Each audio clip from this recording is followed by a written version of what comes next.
ষড়ঋতুর দেশ বাংলাদেশ, ইতিহাস ঐতিহ্যের দেশ বাংলাদেশ, উৎসব পার্বণের দেশ বাংলাদেশ। এদেশে প্রতি বছর যেমন ঘুরে ঘুরে ঋতু আসে, তেমনি আসে উৎসব পার্বণ। তেমনি একটি উৎসব অমর একুশে বইমেলা, যেটি অনুষ্ঠিত হয় প্রতি বছর ফেব্রুয়ারিতে। তবে এই বছর করোনা পরিস্থিতির কারণে একটু বিলম্বে শুরু হয়েছে। দর্শক, অমর একুশে বইমেলা প্রাঙ্গণ থেকে আপনাদের সবাইকে শুভেচ্ছা জানাচ্ছি আমি ইকবাল খন্দকার। আশা করছি সবাই ভালো আছেন, ভালো ছিলেন। শুরু করছি কথা প্রকাশ বই নবান্ন। আপনারা জানেন এই অনুষ্ঠানে আমরা লেখকদের সঙ্গে কথা বলি, প্রকাশকদের সঙ্গে কথা বলি, আর কথা বলি পাঠকদের সঙ্গে। সেই সঙ্গে থাকে নতুন বইয়ের খোঁজ খবর। চলুন তাহলে মূল আয়োজনে প্রবেশ করা যায়।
দর্শক, আমরা নতুন বইয়ের খোঁজ আপনাদের জানাবো।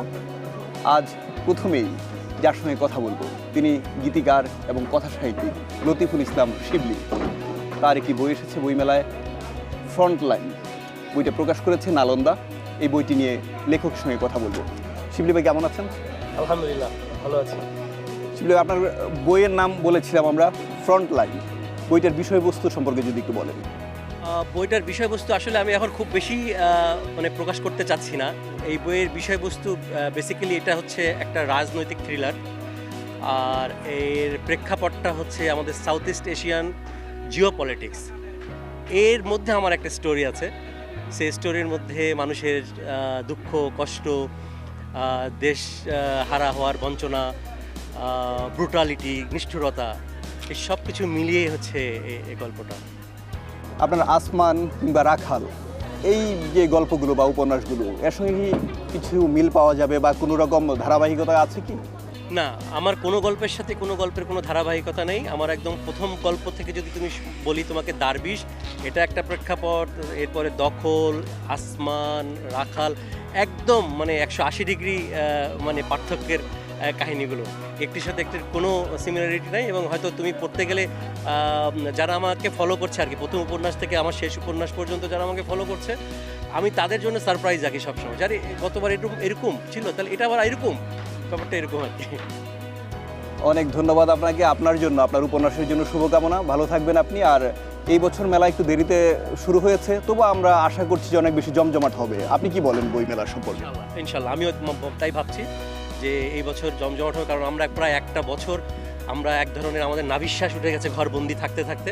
আমরা মেলায় এসে একটু সবাই প্রাণ ভরে নিঃশ্বাস নিব, এবং মেলাটাও যেন কর্তৃপক্ষের প্রতি অনুরোধ থাকবে সেই নিঃশ্বাস নেওয়াটা যেন ধুলোবালিটা কম থাকে, অক্সিজেনটা যাতে বেশি থাকে, কার্বন ডাইঅক্সাইড যাতে কম থাকে, ধুলোবালি যাতে কম থাকে।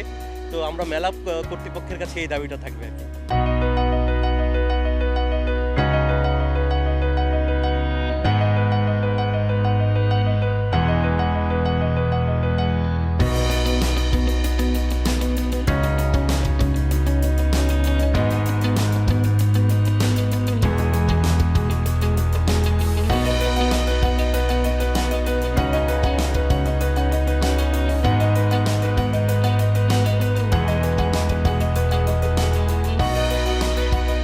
দর্শক, এখন আমি যার সঙ্গে কথা বলবো তিনি একজন লেখক, তিনি গবেষক, তিনি শিক্ষক, এমনকি তিনি প্রকাশকও, ডক্টর মিজানুর রহমান।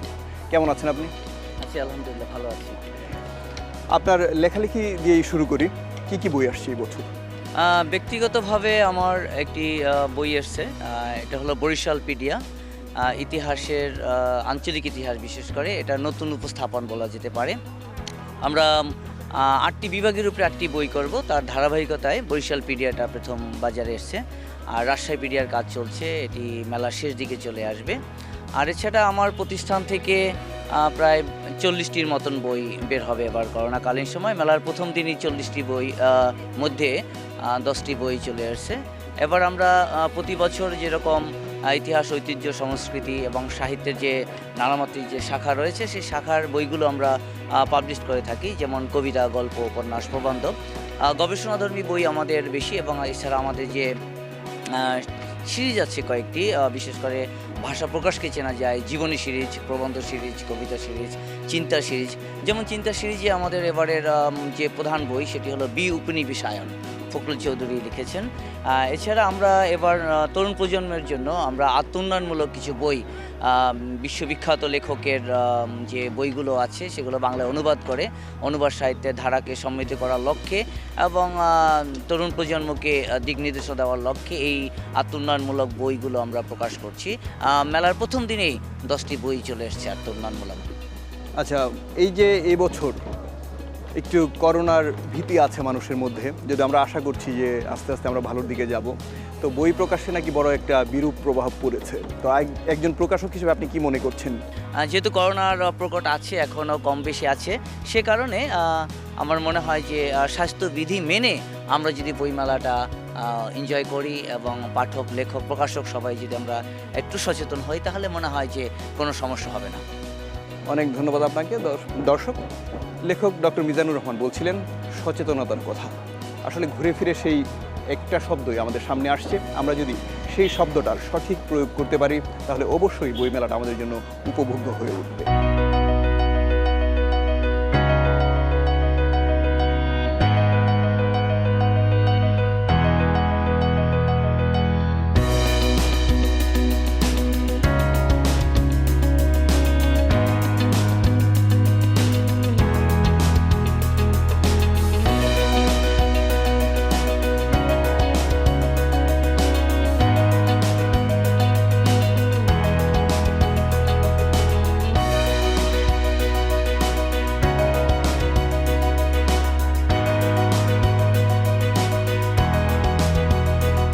দর্শক, আপনারা দেখছেন কথা প্রকাশ বই নবান্ন, আর আমরা আছি অমর 21 বইমেলা প্রাঙ্গণে।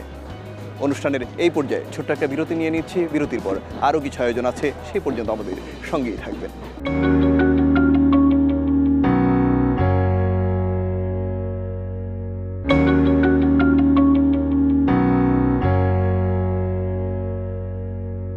দর্শক, বিরতির পর আপনাদের আরও একবার শুভেচ্ছা জানাচ্ছি। আমি ইকবাল খন্দকার। আপনারা দেখছেন কথা প্রকাশ বই নবান্ন, শুনছেন লেখকদের কথা, প্রকাশকদের কথা আর পাঠকদের কথা। চলুন আরও কিছু আয়োজন উপভোগ করে আসি।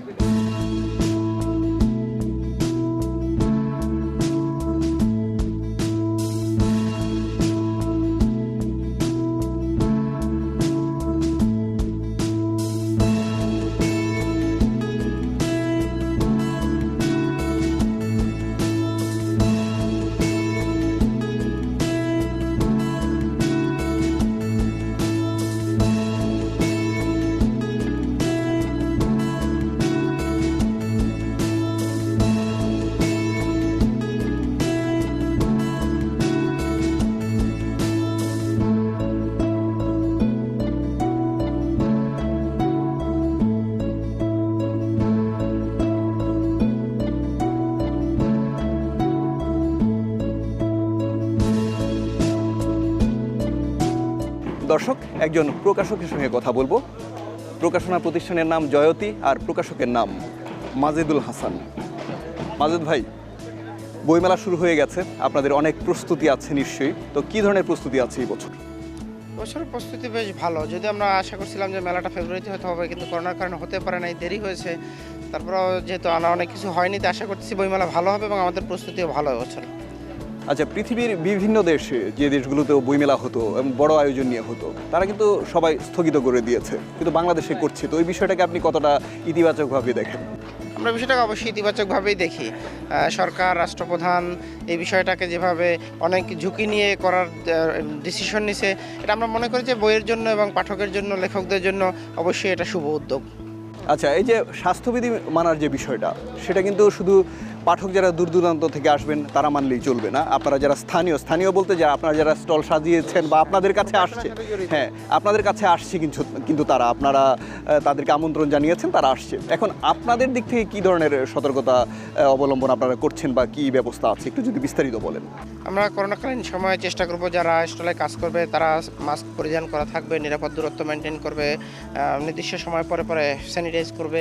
এবং পাঠকদের ক্ষেত্রে আমরা বা বইয়ের প্রেমিক যারা বই দেখতে আসবে বা বই কিনতে আসবে তাদের জন্য আমরা চেষ্টা করব হ্যান্ড স্যানিটাইজ করার ব্যবস্থা রাখা। যদি কেউ মাস্ক না নিয়ে আসে বা কোনো কারণে মাস্কটা পথে হয়ে গেছে তাদেরকে মাস্ক দেওয়া এবং নিরাপদ দূরত্ব মেনটেন করে তারা বইয়ের হতে পারে সে বিষয়গুলো আমরা আমাদের জায়গা থেকে চেষ্টা করব তাদেরকে সহযোগিতা করা, যাতে উভয়ে আমরা নিরাপদ থাকতে পারি।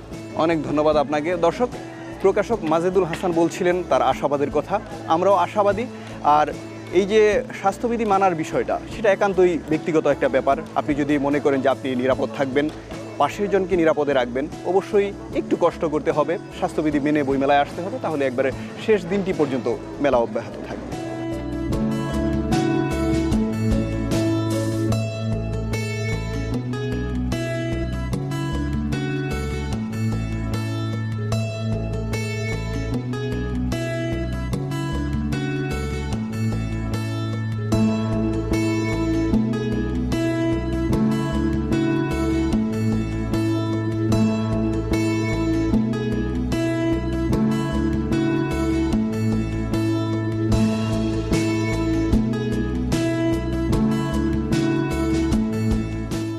দর্শক, আমি এখন কথা বলবো একজন লেখকের সঙ্গে, একজন প্রকাশকের সঙ্গে, অর্থাৎ যিনি লেখক তিনি প্রকাশক, হুমায়ুন কবির ঢালী।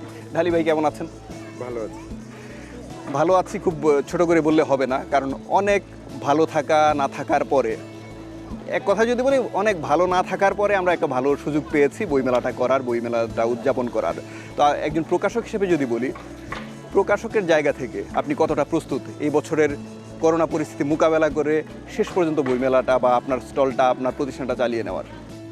এখন আবার বলতে হয় যে পুরোপুরি ভালো নেই, কারণ এই করোনা পরিস্থিতিতে সারা বিশ্বেই, বাংলাদেশও এর বাইরে নয়, সারা বিশ্বেই যেহেতু টালমাটাল অবস্থা, খারাপ অবস্থা, সেখানে আমরা খুব যে ভালো থাকবো এটা আশা করাও ঠিক না। তবে বাংলাদেশের প্রেক্ষিতে সবচেয়ে বেশি ক্ষতিগ্রস্ত সেক্টর হচ্ছে প্রকাশনা শিল্প। যদি এটা শিল্প হিসেবে ঘোষিত হয় নাই, তবু আমি শিল্পই বলবো। প্রকাশনায় না কোনো সরকারি সংস্থা থেকে বা সরকারের পক্ষ থেকে কিংবা বেসরকারিভাবে যে কোনো রকমের সহযোগিতা, কোনো রকমের কি বলে, সাহায্য বলবো না, সাহায্য বললে আবার অন্য কিছু হয়ে যায়, সহযোগিতা পাওয়ার কোনো রকমের পদক্ষেপ কিংবা আশ্বাস আমরা পাইনি। যদিও বলে যে লোন টোনের বিষয় আছে কম নিয়েতে, তো লোনটা নেওয়ার তো এখন দূরহ ব্যাপার, হোক এটা যে 2% বা 4%, কিন্তু লোন নেওয়ার পক্ষেই তো অনেকে না, কারণ লোন নিয়ে শোধ করবে কিভাবে, যেখানে প্রকাশেই বই বিক্রি নেই, প্রকাশনা নেই, সেখানে এই মেলাটা একটা ওই মরুভূমিতে বৃষ্টির মতো, হঠাৎ বৃষ্টির মতো। তো প্রত্যেকটা সেক্টরে কিন্তু একটা টার্নিং পয়েন্ট থাকে, সেটা ব্যক্তি জীবনের কথা বলি বা কারো ক্যারিয়ারের কথা বলি যদি, তো এই বইমেলাটাকে প্রকাশনা জগতের জন্য টার্নিং পয়েন্ট মনে করা হচ্ছে, আপনি কি মনে করছেন? হ্যাঁ, এটাই অবশ্যই কিছুটা তো সত্য, কারণ মেলা হবে না এই আশঙ্কা নিয়ে আমরা এই ফেব্রুয়ারি থেকে মার্চের 18 তারিখ পর্যন্ত এলাম এবং আজ থেকে মেলা শুরু হলো। আশা করি শুরুটা যেহেতু ভালো হয়েছে, এটা শেষটাও ভালোই হবে।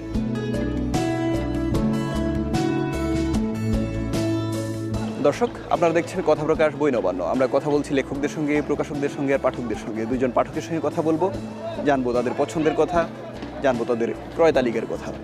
কি নাম? আমরা জানতে পেরেছি একটু আগে যখন কথা হচ্ছিল যে আপনি নিজেও লেখালেখি করেন, তো লেখক সত্তা এবং পাঠক সত্তা, যখন আপনি পাঠক হিসেবে বইমেলায় আসেন, কি ধরনের বই পছন্দ করেন?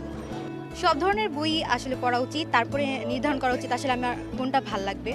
এবারে বইমেলাটা আসলে একটু অন্যরকম বলা যায়, কারণ করোনার মধ্যে হচ্ছে, ফেব্রুয়ারিতে না হয়ে ভাষার মাসে না হোক, আমাদের স্বাধীনতার মাসে হচ্ছে, তো খুব ভাল লাগতেছে। আর সবাই যদি স্বাস্থ্যবিধি মেনে আসে, মনে হয় না ওরকম কোনো সমস্যা হবে।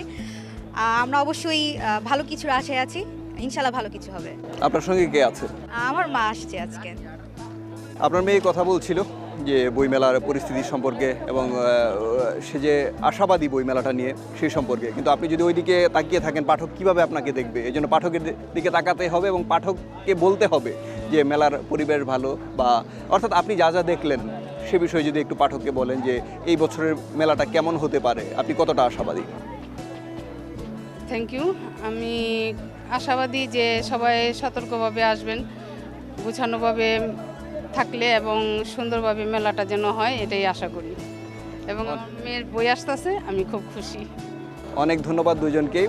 দর্শক, একজন লেখক, একজন অভিভাবক অর্থাৎ পাঠক, তারা দুইজনই আশাবাদ ব্যক্ত করছিলেন বইমেলার পরিবেশ সম্পর্কে, বইমেলার সম্পর্কে। আপনারা সেই আশাবাদকে বিশ্বাসে রেখে বইমেলায় আসতে পারেন, অবশ্যই স্বাস্থ্যবিধি মেনে।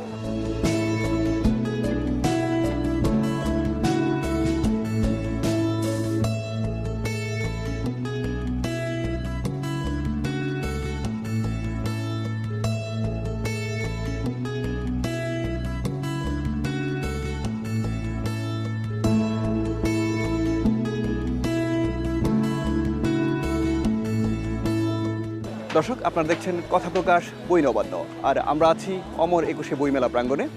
আমরা শুনছি লেখকদের কথা, প্রকাশকদের কথা আর পাঠকদের কথা। অনুষ্ঠানের এই পর্যায়ে ছোট একটা বিরতি নিয়ে নিচ্ছি, বিরতির পর আরও একবার দেখা হচ্ছে।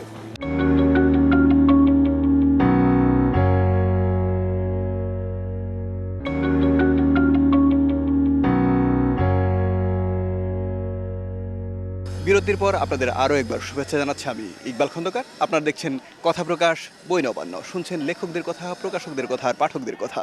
চলুন আরও কিছু আয়োজন উপভোগ করে আসি।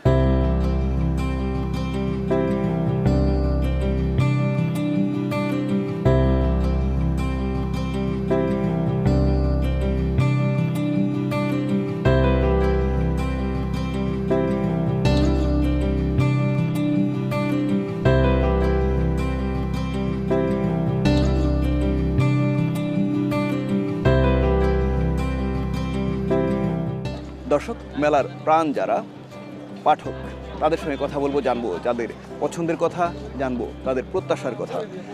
কি নাম আপনার? আরিফা আক্তার। কোত্থেকে আসছেন? এই তো নারায়ণগঞ্জ থেকে। অনেক দূর থেকে এসেছেন বইয়ের টানে অবশ্যই। তো আপনার কি ধরনের বই পছন্দ? ইতিহাস, একটু ইতিহাসের বই পড়লে অনেক ভালো হয়, মনটা অনেক উদাস হয়ে যায়। তার সঙ্গে আরও একজন আছেন, তার সঙ্গে কথা বলবো। আপনার নাম কি? আমার নাম মোস্তাফিজুর রহমান। আচ্ছা, আপনার কি ধরনের বই পছন্দ?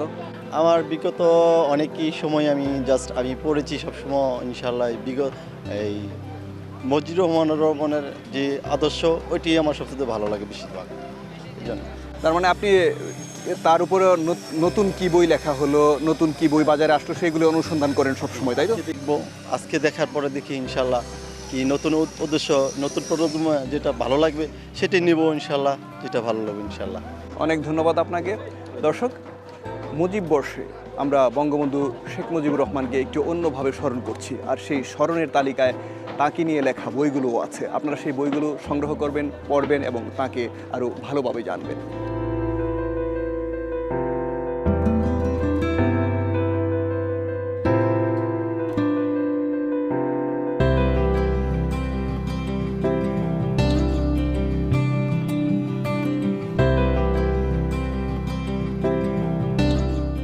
দর্শক, কথা বলছি একজন প্রকাশকের সঙ্গে। তার নাম মোহাম্মদ শিহাবুদ্দিন ভুইয়া, আর তিনি বাংলাদেশ পুস্তক প্রকাশক ও বিক্রেতা সমিতির অতিরিক্ত সাধারণ সম্পাদক।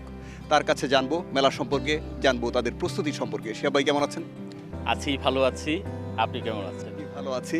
তো আজকে বইমেলার প্রথম দিন, আমরা প্রথম দিনেই যে চিত্র দেখছি মনে হচ্ছে যে বইমেলা অনেক বেশি জমজমাট হবে। আপনি কি মনে করছেন? আমি যেটা মনে করছি, সারা বিশ্ব যখন করোনায় একটা স্থবিরতা নিয়ে আসছে, সেখানে সৃজনশীলের বিষয়টা একেবারে টোটালি ভিন্ন। এই সৃজনশীল পাঠক, লেখক, সাংবাদিক, বুদ্ধিজীবী থেকে শুরু করে আমাদের দেশের প্রাইম মিনিস্টার থেকে শুরু করে সৃজনশীল বই লিখছেন না কারা এবং পড়ছেন না কারা। তো জ্ঞানভিত্তিক সমাজ বিনির্মাণে বইয়ের বিকল্প নেই।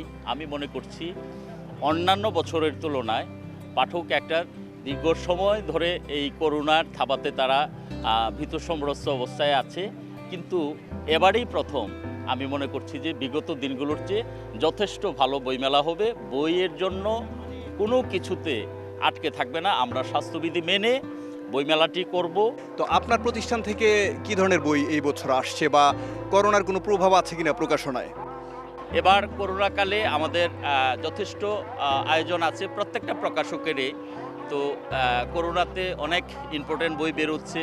এর মধ্যে আপনার ডক্টর রতনলাল চক্রবর্তীর বাংলাদেশের স্বাধীনতা সংগ্রামে ঢাকা বিশ্ববিদ্যালয় প্রথম দ্বিতীয় খণ্ড, আবার আমাদের মুক্তিযুদ্ধের স্মৃতিচারিতার উপরে ডক্টর রতনলাল চক্রবর্তীর উনিও এটাও প্রথম দ্বিতীয় খণ্ডে বই বের করেছে। এভাবে আরও অনেক নতুন বই আসছে। আমি মনে করছি যে সব কিছু যদি একটা সহনীয় পর্যায়ে থাকে তাইলে ন্যূনতম 50 থেকে 60টির মতন বইমেলাতে আসবে।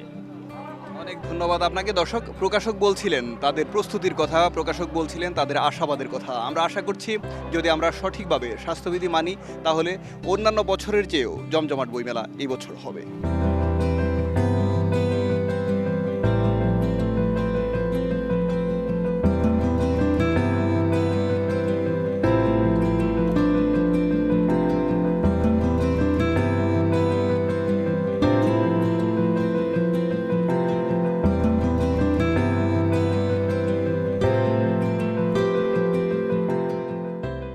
দর্শক, এই বছর একটু দেরিতে শুরু হলেও প্রথম দিন থেকেই জমজমাট অমর একুশে বইমেলা প্রাঙ্গণ। তাই আপনি বইমেলায় আসুন, আপনার প্রিয়জনকে বইমেলায় নিয়ে আসুন, বই কিনুন, বই উপহার দিন। আমরা অনুষ্ঠানের শেষ পর্যায়ে চলে এসেছি। আজকের মতো শেষ করব কথা প্রকাশ বই নবান্ন। আগামীকাল ঠিক এই সময়ে আবার হাজির হয়ে যাব আমি, ইকবাল খন্দকার। সেই পর্যন্ত সবাই ভালো থাকবেন, সুস্থ থাকবেন, অবশ্যই স্বাস্থ্যবিধি মেনে চলবেন আর সতর্ক থাকবেন। আল্লাহ হাফেজ।